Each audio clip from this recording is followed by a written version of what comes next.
Salah, mistake, bukan berarti itu dosa. Bukan semua kesalahan itu dosa.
Family, how are you?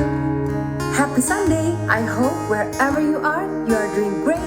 And now let's celebrate our God, cause He's awesome, right? And He never ever fail us. So why don't we worship Him together? You can do all things. You can do all things but fail. Cause you've never lost a battle. No, you never lost a battle. I know, you never will. Let's sing this song from our heart and say each one of the words with our faith. Miracles when you move, such an easy thing for you to do. Your heart is moving right now. You are still showing up at the tomb of every Lazarus. Your voice is calling me down. Right now, I know you're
Thank you, Jesus.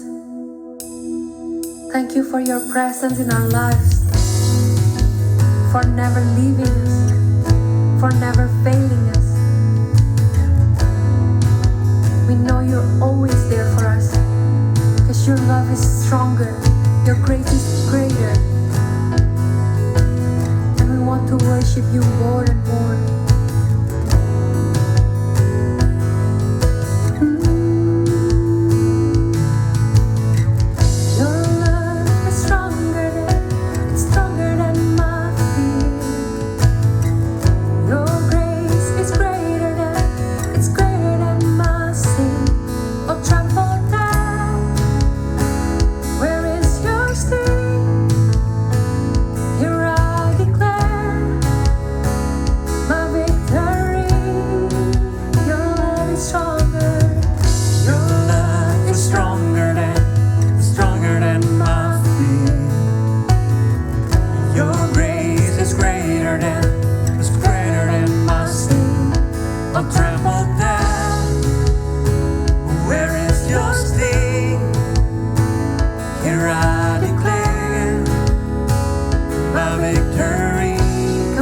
Jakarta, why don't you lift your hands and sing it out?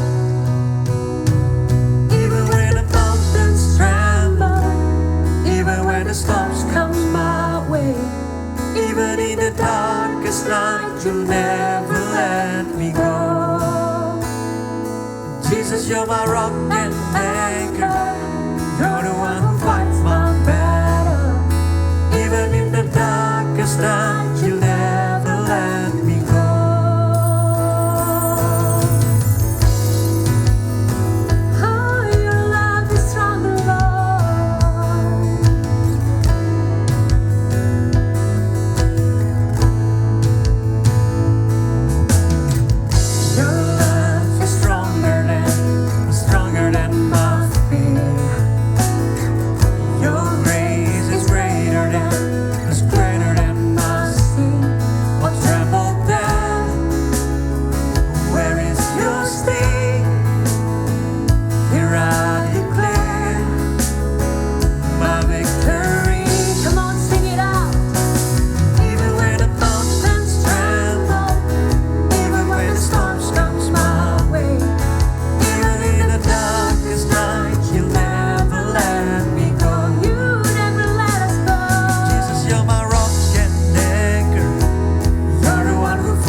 Hai everyone, nama gue Joel, gue dari Fuse Jakarta.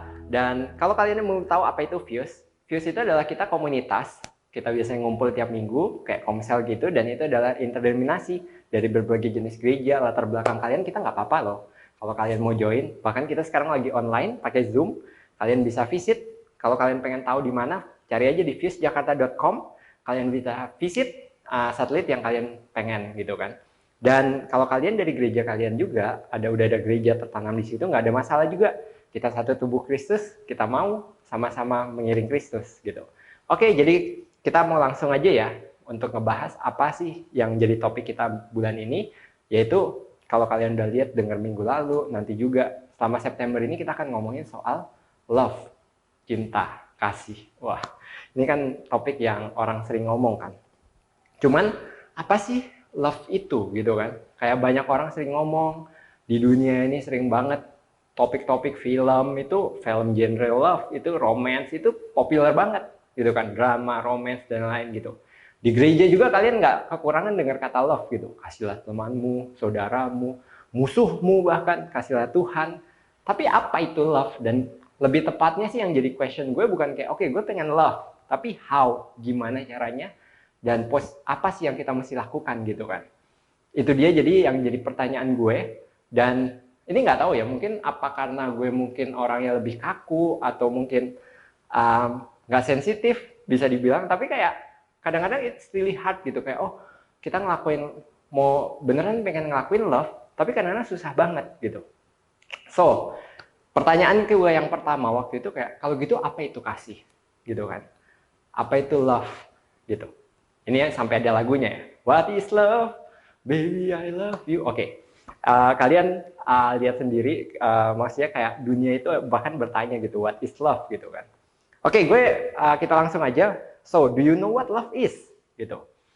Kalau love, ini menurut dictionary dari Merriam-Webster, itu definitionnya adalah a feeling of strong or constant affection for a person. Attraction that includes sexual desire, a strong affection felt by people who have a romantic relationship. Itu definitionnya. Kalau kalian dengar relationship love punya definition, itu kayak very romance banget gitu. Cuman antara dua orang itu, romance, sexual desire, kayak very limited banget gitu kan. Padahal we know love is more than that. Bisa jadi friendship, family. Makanya kita bisa lihat definisi love itu dari C.S. Lewis di bukunya For Love. Itu ada pertama adalah storge, itu adalah empathy bond. Terus yang kedua adalah philia, itu adalah friend bond. Terus habis itu yang ketiga adalah eros, romantic love. Terus habis itu yang keempat adalah agape, unconditional love. Itu biasanya dari Tuhan. So, jadi ada 4 love ini, dan itu lebih broad daripada yang obviously dunia atau Merriam-Webster kasih gitu kan, karena itu cuman romance, itu sebenarnya cuman di eros doang bahkan gitu.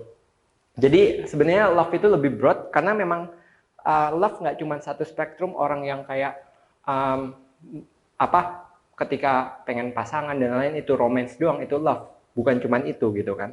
Tapi kalau kalian lihat dari definisi aja gini, dari dictionary dunia dan Bible dan apa yang dari buku C.S. Lewis itu kayak beda banget gitu. Sedangkan dunia, kita mungkin nonton di film, romance, itu kadang-kadang menggambarkan love itu kayak I want you gitu. More than anything, gue mesti napetin orang ini gitu kan. Dan itu love gitu. Jadi digambarkan itu sebagai love. Tapi apa benar itu love gitu? Sedangkan, kalau kita bisa lihat definisi dari love, ini gampang banget, kalian bisa lihat di 1 Korintus 13 ayat 4. Ini kalau kalian baca sampai ke bawah-bawahnya itu semua soal kasih itu. Ini terkenal banget. Ini cuman gue lihat aja definisinya sedikit. 1 Korintus 13 ayat yang keempat, yaitu kasih itu sabar, kasih itu murah hati, kasih tidak cemburu, ia tidak memegahkan diri dan tidak sombong. Ayat yang kelima, ia tidak melakukan yang tidak sopan dan tidak mencari keuntungan diri sendiri. Oke, gue berhenti dulu sampai di situ ya. Ia tidak melakukan yang tidak sopan. Itu kadang-kadang kalau di definition Hollywood, itu kadang-kadang kalau dilihat kayak, oh, because we love her or him, itu karena kita suka sama orang ini, kita ngejar terus, bahkan melakukan yang nggak sopan mungkin. Dan itu yang didefinisikan sebagai love gitu. Tapi apa itu love gitu kan? Ternyata itu bukan. Kalau menurut Bible, dia akan tidak melakukan yang tidak sopan, gitu kan. Dia itu akan melakukan yang baik, gitu. Dan tidak mencari keuntungan diri sendiri, gitu. Tidak selfish. Dia bahkan kayak, oh, dia pengen yang terbaik buat orang lain, gitu. Bukan cuman kayak, oh, gue pengen dapet. Bahkan kalau kalian pernah dengar ada orang mungkin di gereja juga sering diomongin, love yang kayak di Hollywood itu, kebanyakan itu bukan love. Bukan kasih. Walaupun disebut sebagai love. Tapi itu lebih ke lust, gitu kan. Bedain love sama lust, gitu. Lust itu gairah, gitu kan. Desire, gitu kan. Dan bahkan lust, sebenarnya kalau kalian lihat ada 7 deadly sin, salah satunya lust. Jadi yang love yang sebenar-benar baik, jadi lust yang bahkan dosa, gitu kan. Itu, tapi orang sering kesaru, gitu kan. Sering ketukar-tukar kayak, oh ini love, ini bukan love, gitu. Ini jadi kayak bingung, gitu kan. Itu baru definisi aja kadang-kadang kayak, oh ternyata yang kayak gini yang love ya, oh yang ini bukan gitu. Itu aja gue jadi belajar gitu, oh ternyata love yang itu bukan kayak kita bisa memiliki, tapi kayak kalau gue bisa definisikan, love itu tidak mencari keuntungan diri sendiri, bahkan lebihnya adalah kita pengen yang terbaik buat orang lain. Kita pengen yang terbaik buat orang yang kita love, orang yang kita kasih gitu. Jadi itu adalah definisi dari love, dan jadi kita sering dengar nih, makanya kayak topik hari ini, udang di balik batu. Itu artinya apa? Ayo, kalau ada yang udah pernah lolos bahasa Indonesia di SD, udang di balik batu artinya adalah ada maksud tersembunyi, gitu kan. Nah ini waktu itu kayak, oke, gue pengen yang terbaik dari orang lain, gue nggak pengen selfish, tidak mencari keuntungan diri sendiri, makanya gue nggak mau ada udang di balik batu, gitu kan. Tapi yang gue jadi struggle gini, kayak oke, gue nggak ada keuntungan diri sendiri itu apa ya, gitu, karena kayaknya itu susah banget gitu, apa yang gue mesti lakuin. Dan oke, bear with me, kayak oh Joel kenapa, kan maksudnya ya udah baik aja gitu ke orang lain, kasih makanan, kasih ini, yes itu baik, cuman kalau gitu definisi dari baik itu apa? Karena jujur gue itu sempat struggle kayak, oh gue ngelakuin hal yang sama, bisa jadi orang lain kayak, oh ini salah Joel, gitu kan. Contohnya ya, gue mau kasih contoh. Orang misalnya kayak orang tua menegur anaknya gitu kan. Yang satu misalnya dengan rotan, gitu, dihajar. Itu bisa dijadikan KDRT, kekerasan gitu kan. Tapi di Amsal 13 ayat 24 dibilang, siapa tidak menggunakan tongkat, benci kepada anaknya. Tetapi siapa mengasihi anaknya, menghajar dia pada waktunya. Dihajar. Menggunakan tongkat. Action yang sama, satu dengan kebaikan, malah dibilangnya siapa mengasihi, siapa love anaknya. Sedangkan satu jadi KDRT kalau dihajar. Action yang sama, tapi beda. Satu dibilang love, satu dibilang bukan. Padahal demi kebaikan. Kebaikan, oke lah, Joel baik, yang gampang kasih uang ke orang lain gitu. Orang miskin. Tapi kalau kita udah tahu orang miskinnya ini pakainya buat beli narkoba, kita kasih, malah itu akhirnya kita jahat atau enggak? Orang tua ke anak, dikasih spoil terus barang-barang yang mau, akhirnya jadi anak manja. Itu akhirnya love atau yang terbaik, yang baik bukan? Bukan kan? Gitu. Hal yang sama, orang tua memberikan barang buat anaknya itu bisa jadi hal yang baik. Buat anaknya bisa sekolah, belajar, tumbuh dewasa dengan baik gitu. Kalau gitu apa itu baik? Gila. Ini gue jadi bingung. Oh, ternyata love aja definisinya banyak banget orang suka berubah-berubah. Dan ternyata soal kata baik pun itu kayak suka beda-beda gitu. Orang-orang kayak, apa itu baik? Dan gue ngerasa baik itu adalah subjektif banget gitu. Dan makanya kayak, oh ada udang di balik batu, gue gak mau ada niat tersembunyi di dalam hati gue gitu kan. Ketika gue berteman sama orang lain atau apa. Tapi bener gak sih kita bisa bener-bener tanpa motivasi? Itu yang jadi pertanyaan gue gitu kan. Oke, gue challenge dulu. Kata baik itu apa sih? Motivasi yang baik gitu kan. Karena nih orang bilang, oh jangan ada udang di balik batu. Wah kamu ada udangnya ya gitu, ada maunya ya gitu kan. Nah, gue bisa bilang gini, kalau misalnya kalian ada maunya, itu orang kan biasanya kayak gini, oh gue berteman sama orang ini karena dia kaya, gue bisa dapat bisnis mungkin sama dia. Itu dicap, oh niatnya nggak baik, ada udang di balik batu nih. Tapi kalau mau jujur, ini pas gue mikir ya, gue bisa berteman sama teman-teman kayak di Fuse, atau misalnya sama saudara gue, atau apa. Kadang-kadang nggak bisa dipungkirin, kadang-kadang kita cari teman pun yang comfortable sama kita. Gitu yang kalau orangnya rese atau apa, kita nggak mau berteman sama dia kadang-kadang kan gitu. Kenapa? Karena kita sebenarnya ada satu niat tersembunyi. Ada apa? Ada udang di balik batu ternyata. Cuman udangnya itu apa? Oh, kita pengen companionship aja gitu. Kita pengen bisa hang out aja sama teman. Oh, nggak merasa sendiri. Kita mungkin ngerasa itu kadang-kadang sesuatu yang lebih pure, lebih baik dibandingkan niat kita, oh kalau ada bisnis, baru kita berteman sama dia itu kayak jahat banget gitu. Kayak orang pacaran juga gitu. Pacaran for the sake of orang ini doang. Instead of kita ada niatnya, oh karena orang ini kaya, gue menikah sama dia, gue bisa jadi kaya juga. Itu niatnya dianggap lebih tidak baik. Tapi balik lagi, apa itu baik? Gitu. Apa itu baik itu bingung. Karena kalau orang nggak ada standarnya itu bingung. Semuanya subjektif. Menurut takarannya kalian masing-masing. Satu hal yang sama bisa jadi baik buat aku, tapi nggak baik buat kalian. Ini gue kasih perumpamaan ini, gue lihat dari Proverbs di Chinese, itu ada cerita gini, ada seorang kakek dan anaknya gitu kan. Mereka lagi berjalan ketemu suatu kuda dan mereka bawa pulang. Orang-orang sekitarnya bilang, wah kamu beruntung sekali, luar biasa, dapat kebaikan, kamu dapat kuda. Orang tuanya bilang, ya kita nggak tahu ini kebaikan atau enggak gitu. Ya udah, berapa hari kemudian tiba-tiba kudanya kabur. Gitu. Orang-orang bilang, wah ternyata bener loh, kudanya itu bukan kebaikan, itu sial. Sekarang kudanya kabur gitu kan. Orang tuanya balik lagi bilang, itu kita belum tahu ini kebaikan atau bukan. Yang ketiga, habis itu orangnya tiba-tiba kudanya datang, bawa teman-teman kudanya. Orang-orang bilang, wah ternyata waktu itu kabur malah jadi kebaikan buat kamu ya. Gitu. Orang tuanya bilang lagi, kita belum tahu ini baik atau tidak. Dan kemudian anaknya lagi ngembalain kuda-kudanya, jatuh patah kaki. Dan orangnya bilang, wah beneran loh, kamu punya banyak kuda malah jadi tidak baik gitu. Karena orangnya malah patah kaki anak kamu. Ternyata beberapa saat kemudian ada perang di China dan orang-orang semuanya dipanggil untuk berperang.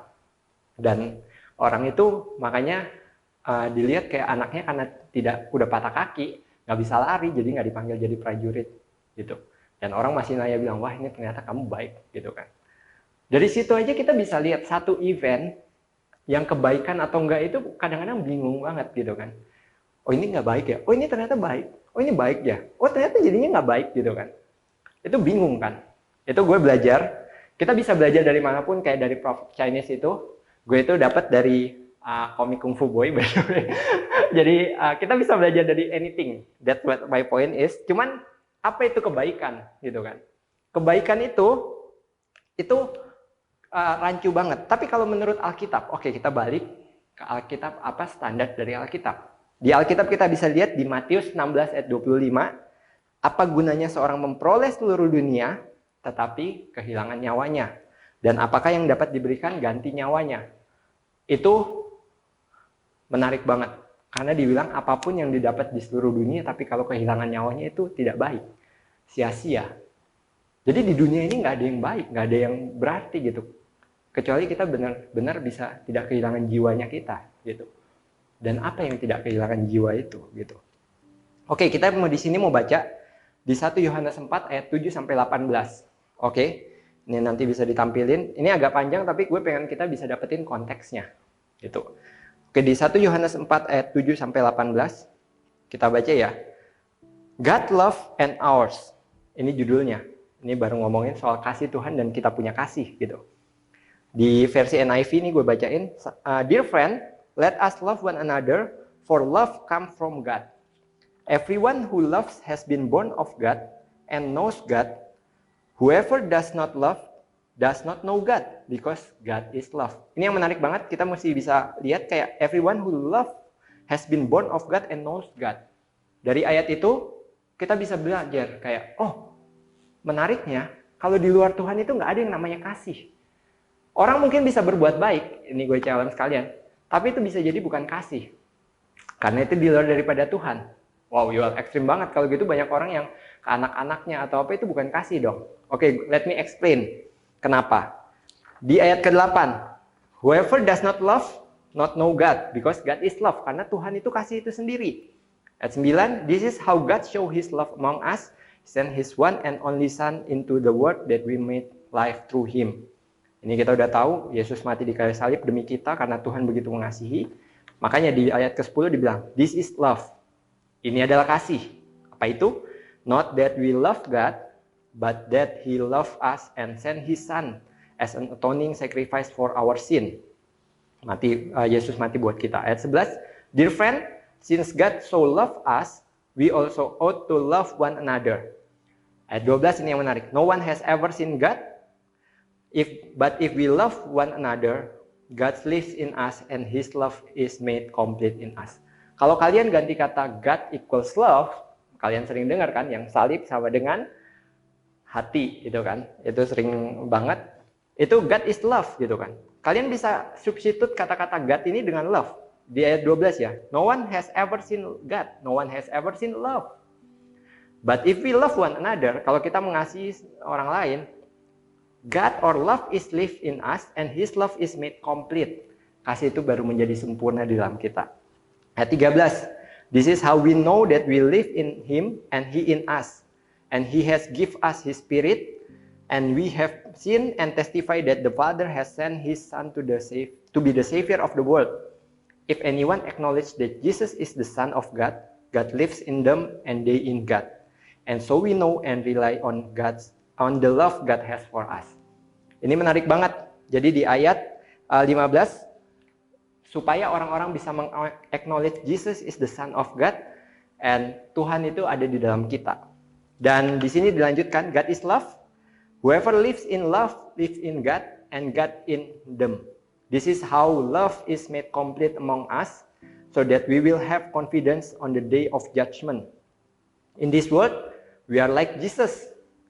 So, there is no fear in love, ayat 18. But perfect love drives out fear, because fear has to do with punishment. The one who fear is not made in perfect love.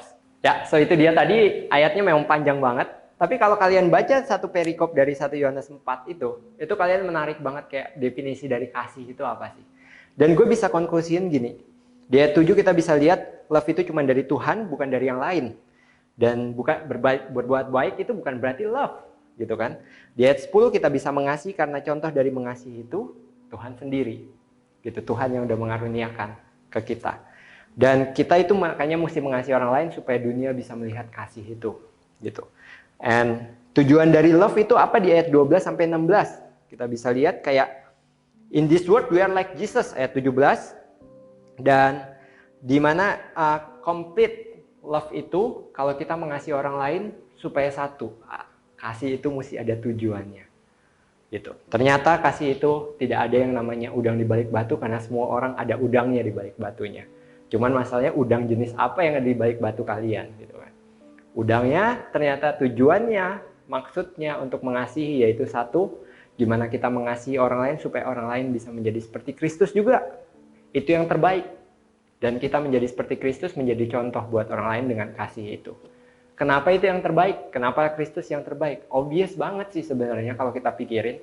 Nggak ada yang lebih baik daripada jiwa orang itu diselamatkan dan mencapai bisa ada kekekalan buat dia. Di dunia ini dia bisa mendapatkan apapun. Orang tua mungkin bisa berpikir gue pengen yang terbaik buat anaknya. Gimana caranya gue pengen anaknya sukses, jadi kaya, berhasil, jadi pejabat, pengusaha, apapun itu. Tapi mungkin malah itu yang nggak terbaik. Kenapa? Mungkin dengan dia berhasil, yang lain keluarganya berantakan, dia jadi nggak mengenal Tuhan, dan akhirnya di kekekalan dia sia-sia juga, tidak dapat apa-apa. Kalau kita pikir dari perspektif itu jadi make sense banget kenapa yang terbaik adalah supaya orang lain bisa menjadi seperti Kristus, mengenal Kristus obviously. Dan dari kita orang lain bisa mengenal Kristus. Kalau kita punya mindset, perspektif di situ, itu akan make sense banget. Jadi all love mesti ada maksud dan tujuannya. Nggak bisa cuman kayak, oh gue mengasihi for the sake of mengasihi. Nggak ada itu. Kenapa? Orang tua ke anak. Gue bisa bilang, makanya kenapa di luar Kristus, di luar Tuhan nggak ada namanya kasih. Walaupun orang itu berbuat baik. Ada selfishnya. Kenapa? Oh gue mau berbuat ini supaya gue dapat karma. Supaya gue. Gitu. Bukan yang terbaik buat orang lain, supaya gue juga dapat sesuatu gitu kan. Orang tua ke anak. Oh gue pengen anak ini terbaik. Supaya gue pengen bisa dilihat sebagai orang tua yang baik. Gue nggak ada niat apapun. Gue pengen anak gue yang terbaik. Tapi ada ego kalau mau jujur, selfishness. Kita pengen ada yang terbaik. buat diri kita jadi orang tua yang baik, jadi pride. Padahal kasih itu tidak sombong di 1 Korintus 13, balik lagi. Kita berbuat baik ke teman, punya teman, ada companionship. Itu bisa jadi ego juga, selfishness. Oh, supaya gue nggak sendirian. Gue ada yang nolong nanti kalau suatu saat dibutuhkan.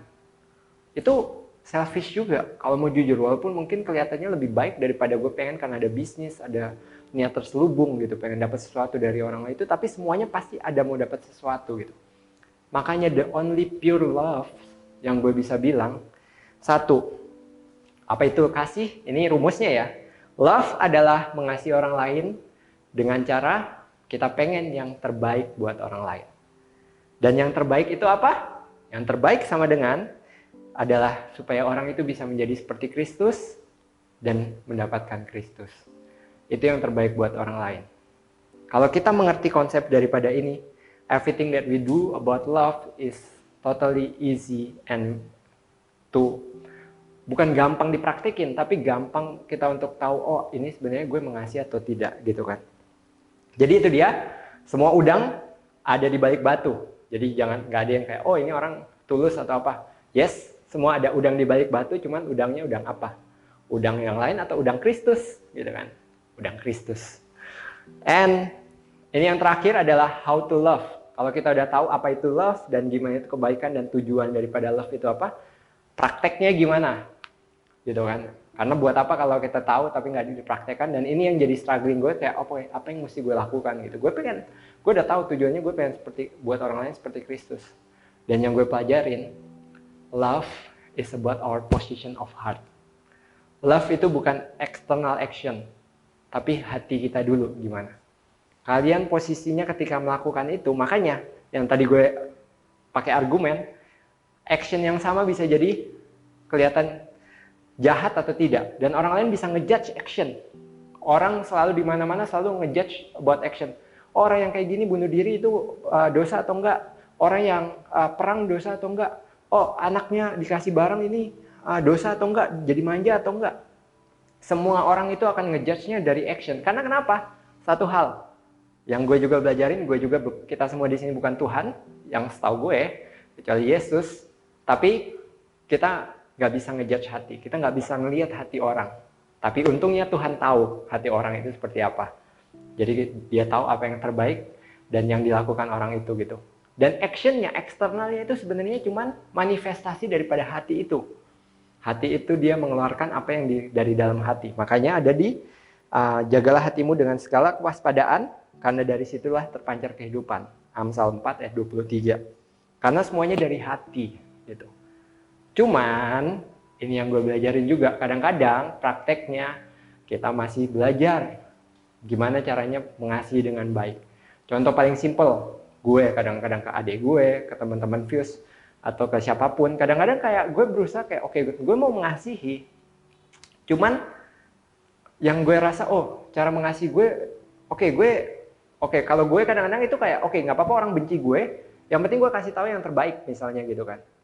Tapi akhirnya orang jadi kesel sama gue, dia bukan belajar, bukan menjadi semakin seperti Kristus, tapi malah jadi bete sama gue doang gitu kan. Is it true love gitu? Oke, mungkin hatinya gue udah dari posisi hati kasih, tapi how-nya kadang-kadang kita masih salah. And gue mau bilang apa? Kalau kalian masih belajar, it's okay untuk melakukan kesalahan. Gue bisa bilang satu, salah, mistake, bukan berarti itu dosa. Bukan semua kesalahan itu dosa. Mengerti? Contohnya kayak kalian belajar naik sepeda, jatuh, salah nggak? Salah. Tapi itu nggak dosa. Kalian juga, kalau kalian posisi hatinya benar, gue percaya, kalian itu akan mau yang terbaik buat orang lain. Dan dari mau terbaik buat orang lain, kalian juga akan belajar supaya gimana bisa terus memberikan yang terbaik buat orang lain. Action kalian punya humility kayak, oh ternyata gue nggak bisa ya langsung ngobrol kayak gitu. Gue belajar, misalnya buat gue, gak bisa langsung ngobrol kayak gitu, kayak, oh kamu salah kayak gini, gitu. Gue belajar, ada rumusnya, ini bagus banget, dibilang kayak, quote-nya ini kayak gini, connection before correction. Jadi we need to connect to people dulu, kita mesti kenal orangnya. Jadi begitu kita ngobrol, kasih tahu, kayaknya jangan gini deh, atau apa, dia tahu, itu dari posisi hati kita yang love juga gitu, bukan karena kita kesel sama dia atau benci dari dia. Cara ngomong juga nadanya mungkin, oh nggak bisa kayak gini. Kadang-kadang kita kayak, oh gue memang orangnya kayak gini gitu kan. Yes, kita memang orangnya kayak gini. Tapi if we want to have a perfect love in God, that love of God made complete in us, kita mesti punya humility untuk mau yang terbaik buat orang lain. Kenapa? Karena love adalah mau yang terbaik buat orang lain, dan yang terbaik kadang-kadang bukan ikutin caranya kita. Dan kita mesti belajar untuk bisa kasih yang terbaik itu. So, Tuhan, orang selalu lihat outcome, tapi Tuhan pasti akan lihat hatinya kita. Dan kita belajar terus gimana caranya supaya bisa mengasihi dengan lebih baik ke orang lain. So, gue bakal conclude semuanya ini, and it's very simple. Kalian bisa lupain apa yang tadi semuanya itu, ada 3 hal aja yang kalian perhatiin. 1, ketika kalian melakukan sesuatu, periksa dulu hati kalian. Apa kalian melakukan ini dari posisi hati love, mengasihi. Mengasihi sama dengan pengen yang terbaik buat orang lain, dan apakah yang terbaik adalah supaya orang lain bisa seperti Kristus, dan kalian bisa melihat Kristus di dalam kehidupan kalian. Jadi kalau kalian kalau ngelakuin sesuatu kayak, oke, orang lain bisa melihat Kristus dalam kehidupan gue, ini bisa jadi berkat, atau orang lain bisa jadi seperti Kristus, nggak? As simple as that, posisi hati itu dulu. Dan yang kedua, kalian berusaha yang terbaik, obviously, karena kalian mau yang terbaik. Tapi kalau kalian masih salah, it's okay. Nggak perlu ragu, kayak oke, ini gue salah atau apa. Yes, belajar, dan itu nggak dosa untuk melakukan kesalahan. Mungkin kelihatan fatal atau kelihatan orang bete atau apa. Kalau kalian memang benar-benar mengasihi, kalian bisa minta maaf lagi, atau oke, gue bakalan improve gitu kan. Jadi kalian akan selalu berusaha lebih baik. Yang ketiga adalah kalian akan selalu berfokusnya hanya kepada Kristus saja gitu. Jadi fokusnya, balik lagi, ada orang yang bilang what would Jesus do? Cuman kadang-kadang waktu itu makanya gue sempat bingung kayak, oh Yesus saja itu di Bible bisa bongkar bait suci atau apa. Kita bisa lihat kayak Yesus mati di kayu salib, yes, itu kelihatan baik banget gitu. Tapi yang Yesus ngatain orang ular, Petrus dikatain ular, dan lain-lain, kayak Yesus suka banget ngatain orang ular. Itu baik nggak gitu kan? Tapi kalau kalian lihat posisi hati Yesus, semuanya itu pasti dengan kasih. Kenapa dia bongkar bait suci? Karena dia pengen supaya orang-orang ini bisa mengerti kasih Tuhan itu, kenapa dia pengen itu suci gitu, di bait suci itu. Bukan jadi tempat jual beli barang dan akhirnya greed di situ. Kenapa Petrus ditegur dengan keras sampai dibilang ular gitu kan? Itu karena Tuhan mengasihi supaya Petrus itu bisa mengerti dan bertobat gitu kan. Dan udah ada kedekatan dari Petrus dan Yesus itu. Jadi itu dia, fokusnya ke Kristus terus, dan terus belajar untuk gimana kita bisa mengasihi orang lain dengan yang terbaik, dan semua orang bisa melihat kasih itu melalui kalian. So, gue akan ngomong spesifik details kayak, oh pukul orang atau apa. Kalau kalian udah ngerti itu, semuanya itu akan jadi lebih make sense gitu. Karena posisi hati kalian dulu, dan kalian mau belajar, dan targetnya, fokusnya aja kepada Kristus. Oke, itu dia guys, gue akan close, kita mau doa. Let's pray guys, untuk semuanya. Dan nanti juga terakhir, kalau ada teman-teman di sini yang baru, oh gue baru kenal Kristus, gue pengen lebih bertobat dan lain, gue nanti akan doain juga buat kalian ya. Oke, let's pray guys. Tuhan, terima kasih Tuhan buat hari ini.